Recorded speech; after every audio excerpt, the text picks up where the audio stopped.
வணக்கம். சிவன் மாந்திரிகம்.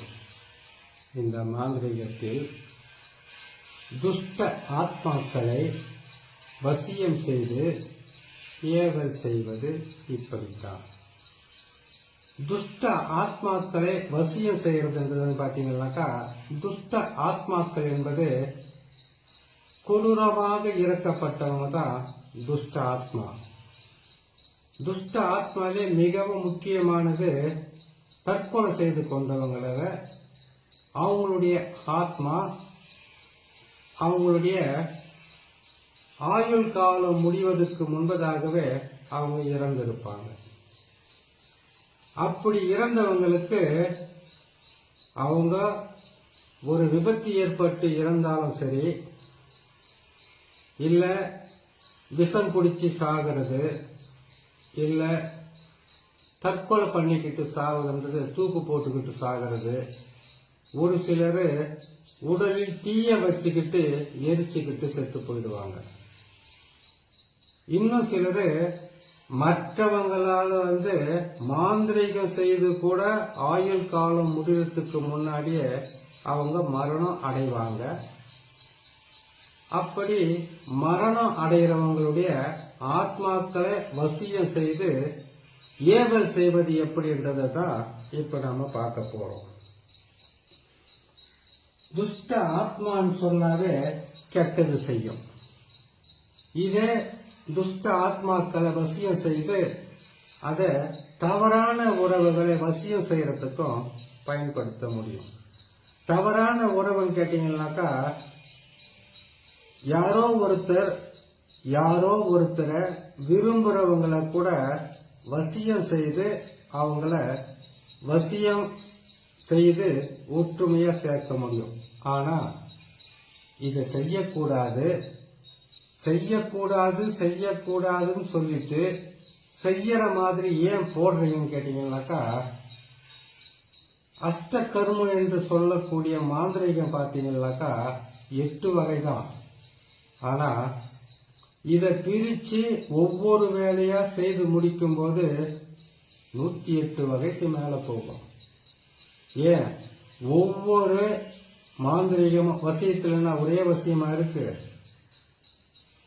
வசியத்துல ஆண் பெண் வசியம், பெண் ஆண் வசியம், ஜனவசியம், தனவசியம், தொழில் வசியம், குடும்ப வசியம், விலங்கு வசியம், சர்வவசியம், சத்ருவசியம், இப்படி இன்னும் சொல்லிக்கொண்டே போலாம். அவ்வளவு வசியம் இருக்கு வசியத்துல. சாதாரணமா தெரிஞ்சது பாத்தீங்கன்னாக்கா வசியம், அது நிறைய பேருக்கு தெரிஞ்சது ஆண் வசியம் பெண் வசியம், இதுதான் அவங்களுக்கு தெரிஞ்சது. இந்த வசியத்திலே மிகவும் கொடுமையான வசியம் எல்லாம் இருக்கு. அந்த வசியம்தான் துஷ்ட ஆத்மாக்களை வசியம் செய்து அதுக்கு பயன்படுத்துவாங்க. இப்போ இந்த துஷ்ட ஆத்மான்றது துர்மரணம் அடைந்தவங்கள இவங்களுடைய ஆசைகளுக்காக அவங்களுக்கு தேவையான பொருட்களையும் அவங்களுக்கு தேவையான ஆசைகளை நிறைவேற்றுறதுக்கு உண்டான மந்திரங்களும் சொல்லி அங்கிருந்து அவங்கள இவங்க வசியம் பண்ணிடுவாங்க.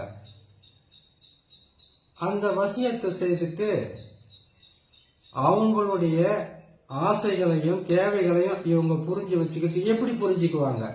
இப்படி ஒரு கேள்வி வருது இல்லையா? எப்படி புரிஞ்சுக்குவாங்க கேட்டீங்கன்னாக்கா, ஒரு திருமணம் ஆகாத ஆணோ பெண்ணோ இல்ல திருமணம் ஆனவங்களா இருந்தால் கூட ஒரு வாயிலா ஜீவன் இருக்கு, ஆடு இருக்கு, மாடு இருக்கு, கால பைரவர் என்று சொல்லக்கூடிய நாய் கூட இருக்கு இல்லையா? இப்போ இதுங்களுக்கு என்ன கொடுத்தா நம்ம கிட்ட வசியமாகி நம்மளுடைய நம்ம போகும்போதும் வரும்போதும் நம்மளை பார்த்த உடனே அதுங்களுக்கு நம்ம மேல ஒரு அன்பு பாசம் இருக்கு இல்லையா? அந்த மாதிரி தான் துஷ்ட ஆத்மாக்களை கூட வசியம் செய்வாங்க. இந்த வசியங்களை செய்து அதுக்கு அவங்களுடைய கட்டுப்பாட்டுக்குள்ள கொண்டு அதுக்கப்புறமா ஒரு மனிதனுடைய உடை, அவங்களுடைய காலடி மண்ணு, அவங்களுடைய தலைமுடி, இதையெல்லாம் பயன்படுத்தி அந்த வீட்டுல ஏவி விடுவாங்க துஷ்ட ஆத்மாக்களை. துஷ்ட ஆத்மாக்களை ஏவி விட்டாலே குடும்பம் குடும்பமாக இருக்காது, குடும்பத்தில் நல்ல விஷயம் நடக்காது. இந்த துஷ்ட ஆத்மாக்கள் ஒரு வீட்டுக்குள்ள போன உடனே இது எப்படி செய்வாங்கன்னாக்கா, ஒரு துஷ்ட ஆத்மாவை வசியம் செய்யறாங்க. எப்படி வசியம் செய்வாங்க? மயான சாம்பலை எடுத்து தான், மயான சாம்பலை எடுத்து அதுக்கு தேவையான ஒரு மந்திரங்களையும் அதுக்கு தேவையான கரு உரு மாந்திரிகெல்லாம் செய்து அதை வசியம் செய்து உருவ பொம்மையாக இருந்து அதை அடைச்சி வச்சுக்கிட்டு அதை பயன்படுத்துறாங்கன்னு வச்சுக்கோங்களேன். இதை பயன்படுத்தும் போது இந்த ஏவலாகப்பட்டது ஒருவருடைய மனசுக்குள்ள போய் பல வகையில கெடுதல் செய்யறதுக்கும் வழி பண்ணும், ஒரு குடும்பத்தையே ஆட்டி படைக்கிறதுக்கும் வழி பண்ணும். நல்லா இருந்த குடும்பத்தை, நல்லா இருந்த கணவன் மனைவிய, நல்லா இருந்த பல வகையான சொந்த பந்தங்களை பிரிக்கக்கூடியதுதான் இந்த துஷ்ட ஆத்மாக்களை வசியம் செய்யுது. அது மட்டும் இல்ல, இந்த வீட்டுக்கு மேல பாத்தீங்கன்னாக்கா கல்லு விழுற மாதிரியும் சத்தம் இருக்கும். நல்லா தூங்கிட்டு இருப்பாங்க, வீட்டுல யாரும் இருக்க மாட்டாங்க, போன கூட இருக்காது. ஆனா ஒரு பாத்திரம் கீழே விழுற மாதிரியும், யாரோ ஒருத்தர் அந்த வீட்டுல வேலை செஞ்சுக்கிட்டு இருக்கிற மாதிரியும், நடமாடிக்கிட்டு இருக்கிற மாதிரியும், செவுத்துங்கள்ல தலைய போட்டு இடிச்சுக்கிற மாதிரியும், அது மட்டும் இல்லாம நம்ம படுத்து தூங்கிக்கிட்டு இருந்தாங்கன்னாக்கா திடீர்னு அவங்களுடைய உடம்பு உலுக்கி போடும். அவங்க மேல தவறான ஒரு எண்ணத்துல யார கை வைக்கிற மாதிரியும், முடிய பிடிச்சி இழுக்கிற மாதிரியும், கால் விரல்களை பிடிச்சி இழுக்கிற மாதிரியும், துணிகளை பிடிச்சி இழுக்கிற மாதிரியும் சில விஷயம் நடக்கும். அப்போ இந்த துஷ்ட ஆத்மாக்களை வசியம் செய்து அதை ஏவல் விட்டாதான் அப்படி வரும். சரி, துஷ்ட ஆத்மாக்களை வசியம் செய்து ஏவல் வர்றதுனால இவங்களுக்கு என்ன நன்மைன்னு கேட்டீங்கன்னாக்கா, எதிரிக்கு எதிரி மற்றவங்களுக்கு நண்பன்ற மாதிரி ஒண்ணு. இதனால அவங்க கஷ்டப்படுறத பார்க்கலான்றது இருக்கலாம். இல்ல உங்களுடைய எதிரிங்க இந்த மாதிரி எல்லாம் செய்து அவங்கள கஷ்டப்படுத்துன்னு சொல்லலாம். இது உடனுக்குடனாக பாதகத்தை தராது. இந்த துஷ்ட ஆத்மாக்களை வசியம் செய்து ஏவல் வர்றது இது எப்படின்னு கேட்டீங்கன்னாக்கா, பொறுமையா கேட்கணும். ஆத்மாக்கள் என்றது கேட்டீங்கன்னாக்கா, அதுல உருவமாகவும் மாறும், உருவமே இல்லாத காற்று மாதிரியும் இருக்கும். ஒரு பெண்ணுக்கு இந்த மாதிரி ஒரு துஷ்ட ஆத்மாக்களை ஏவல் செய்து விட்டுட்டு அந்த பெண்ணை பல வகையில கஷ்டப்படுத்தணும்னு கேட்டீங்கன்னாக்கா, முதல்ல இது அந்த வீட்டுக்கு போன உடனே யாருடைய போட்டோ, யாருடைய பேரு, யாருடைய காலடி மண்ணு, யாருடைய துணி, இது எல்லாம் வச்சு செய்யறாங்க இல்லையா? இல்ல ஒரு குடும்பத்துக்கே இந்த துஷ்ட ஆத்மாக்களை வசியம் செய்து துர்சக்திகளை அந்த வீட்டுக்குள்ள அனுப்புறாங்கன்னாக்கா, இன்னும் ஒரு முக்கியமான விஷயம், ஏவல் செய்துதான் ஒரு வீட்டுக்குள்ள துஷ்ட ஆத்மா இருக்குதுன்றது உண்மைதான். ஆனா ஒரு பெண் இந்த பெரிய மனுஷி ஆகிற ஆன காலத்துல முச்சந்தி வழியிலோ இல்ல மாதவிட ஆகக்கூடிய காலகட்டத்துல ஏதாச்சும் போகக்கூடாத இடம் பக்கம் போயிட்டு வந்தாங்கன்னாக்கா அது அவங்கள பற்றி கொள்ளும், இந்த மாதிரி தொல்லையும் கொடுக்கும். இதுக்கு இருச்சுன்னு சொல்லுவாங்க. அப்படி இல்லைன்னு கேட்டீங்கன்னாக்கா, நிறைய காட்டேரி இருக்கு, இருச்சி இருக்கு, அதுக்கப்புறம் எச்சினிகள் இருக்கு, எச்சர்கள் இருக்கிறாங்க, கிங்கர்கள் இருக்கிறாங்க, பௌஷர்கள் இருக்கிறாங்க. ஆத்மாக்களை பொறுத்த வரைக்கும் பூமியில இறந்த உடனே அது சொர்க்கலோகத்துக்கு போகணும்னா அது ஆயுள் காலம் முடிஞ்சிருந்து போனாதான் போன மாதிரி. ஒருவேளை ஆயுள் காலம் முடியல, அவங்க துர்மரணம் ஏற்பட்டிருக்குது, இல்ல அவங்க தற்கொலை பண்ணிக்கிட்டு இருக்காங்க, இல்ல யாராவது மாந்திரிகம் செய்து கொண்டு இருக்காங்க, அப்படியே இல்லைன்னு கேட்டீங்கன்னாக்கா எத்தனையோ வகையில மனிதனுக்கு மனிதன் பகையாக இருந்து அழிக்க முயற்சி செய்து வச்சிடுறாங்க இல்லையா? அவங்களுடைய ஆத்மாக்கள் அவங்களுக்கு அந்த ஆயுள் காலம் முடிகிற வரைக்கும் இந்த பூமியில தான் இருப்பாங்க. இதைத்தான் மாந்திரிகர்கள் வசியம் செய்து அவங்களுடைய வார்த்தைகளை கேட்டு அவங்களுக்கு கட்டுப்பட்டு நடக்கிற மாதிரி அவங்களை ஏவி விடுவாங்க.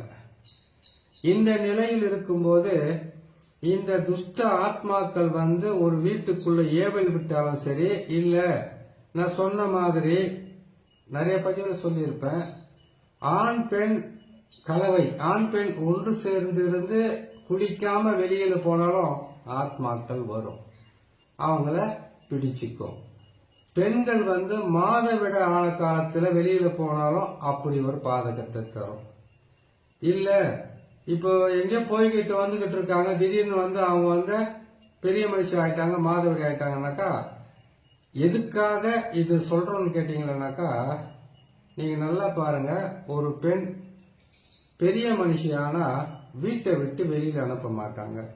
மாத விளக்கானாக்கா அவங்கள வீட்டுக்குள்ள ஒரு பக்கம் விளக்கு மாதிரி தொடப்பமோ, இன்னொரு பக்கம் அவங்களுக்கு உண்டான பாதுகாப்பான பொருளை போட்டு வைப்பாங்க.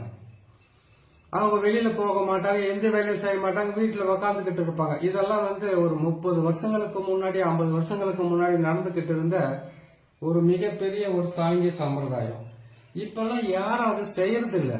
ஏன்னு கேட்டீங்கன்னாக்கா, வேகமான உலகம், வேகமாக முன்னேறணுன்ற ஆசையோ இல்ல இவங்களுக்கு இருக்கக்கூடிய வேலையில கூட அப்படி போகலாம். அப்படி இருக்கும்போது இந்த ஆத்மாக்கள் முதலில் அவங்களுடைய சுவாசிக்கிற மூக்கு வழியா போயிடும் உள்ள. ஒரு பெண்ணா இருந்தா சுவாசிக்கிற அந்த காற்று வழியாக அவங்களுக்கு நேரா போயிட்டு கர்ப்பப்பையில உட்காரும். கர்ப்பப்பையில் போய் உட்கார்ந்த உடனே கருச்சிதைவு ஏற்படுறது, மாத கணக்குல அவங்களுக்கு மாதவிட ஆகிறது, மாசத்துல 2 நாள் ஆகிறது, இல்ல மாதவிடைய ஆகாம கடுமையான பிரச்சனைகளும் கஷ்டங்களும் கொடுக்கிறது, உடலில் வியாதிகளை வர்ற மாதிரி உருவாக்குறது. ஆள் வாத உடல் பூத உடல் சொல்லுவாங்க இல்லையா, ஒண்ணு நாளுக்கு நாள் உருகி கொண்டே போவாங்க. அப்படி இல்லைன்னு கேட்டாக்கா பூத உடல் மாதிரி பெருசா வீங்கறதுக்கு ஆரம்பிச்சிடுவாங்க. அந்த தோலெல்லாம் பாத்தீங்கன்னாக்கா ஏற்கனவே இருந்த ஸ்கின் மாதிரி இருக்காது, அவங்களுக்கு தோல் மாதிரி இருக்காது, ஒரு வித்தியாசமான தோலா மாறுறதுக்கு ஆரம்பிக்கும். முகமெல்லாம் வலிக்க ஆரம்பிக்கும், கை காலெல்லாம் விட்டு போற மாதிரி வலிக்கும், ஜாயிண்ட்டுக்கு வலிக்கும். இது எல்லாமே பெண்களுக்கு. ஆண்களுக்கு அப்படியே தலைகீழா மாறும். எப்படி மாறும்னு கேட்டீங்கன்னாக்கா கொஞ்சம் இதுவா தான் இருக்கும், சொல்றது பொறுமையா கேட்டுக்குங்க. ஏன்னு கேட்டீங்கன்னாக்கா இருக்கிறத சொல்றது தான் நல்லதா இருக்கும். ஒரு ஆண் சுவாசிக்கும் போது அவங்களுடைய விந்து அணுக்கள்ல போய் அது சேர்ந்துடும். இதுக்கு மேல சொல்லக்கூடாது, சொன்னா அது தப்பாயிடும். விந்து அணுக்களில் போய் அது சேர்ந்த உடனே அவங்களுக்கு தூக்கத்துல அவங்களுக்கு சக்தி வெளியேறது. அதுக்கப்புறம் கனவுல பெண்கள் மாதிரி இல்ல, இவங்களுடைய உடலில் அப்படி ஒரு ஆத்மா உட்காந்துக்கிட்டு பெண் கிட்ட பேசுற மாதிரியும் மற்றபடி கலவையில் இருக்கிற மாதிரியும் இவங்களுடைய உயிர் சக்திகளை பிரிக்கும். ஆனா அப்படி ஒரு பாதகம் ஆணுக்கு வந்துட்டாக்கா மனைவி மேல ஆசை இருக்காது, யாருக்கிட்டையும் பேச மாட்டாங்க, தனி மனுஷனா உட்காருவாங்க. வீட்டுல மனைவியோ பிள்ளைகளை கேட்டோ எரிஞ்சு விடுவாங்க, ஒருத்தருக்கு ஒருத்தர் போவாங்க. ஒருத்தருக்கு திருமணமே ஆகாம கூட போகலாம், திருமணத்து மேல நாட்டம் இல்ல ஆசை இல்லாமல் போலாம். அப்படி திருமணம் செய்யணும்னு கேட்டீங்கன்னாக்கா இந்த துஷ்ட ஆத்மாக்களை வசியம் பண்ணி ஏவல் விட்டுருக்காங்க இல்லையா, இல்ல நீங்க அந்த பக்கமா போனீங்க இல்லையா, அதனால ஏற்பட்டு இருக்கக்கூடிய பிரச்சனையை சரி செய்து உடம்ப குணப்படுத்தி அதுக்கப்புறம் நீங்க திருமணம் பண்ணிக்கலாம். பெண்களாக இருந்தா கருச்சிதைவு ஏற்படும், பல வகையில் பிரச்சனை வரும், உடம்பு பல வகையில் தொல்லை கொடுக்கும், வியாதியின் பிரச்சனை வரும் சொல்லியா, அதை எடுத்து அதுக்கப்புறமா அவங்கள வேற ஏதாச்சும் திருமணம் செய்யறது, இல்ல புத்திர பாக்கியம் பெறது, இல்ல அந்த குடும்பத்தில் அவங்களுக்கு உண்டான நன்மைகளை செய்யறதுக்கு உண்டான வழியை செய்யலாம். துஷ்ட ஆத்மாக்களை வசியம் செய்து ஏவல் செய்தா இவ்வளவு பாதகமா இருக்கும். இன்னும் அதிகப்படியான பதிவு இருக்கு, ஒவ்வொரு பதிவை போற கேட்டு பயன்பெறுங்க. இன்னொரு நல்ல பதிவுல சந்திக்கிறேன்.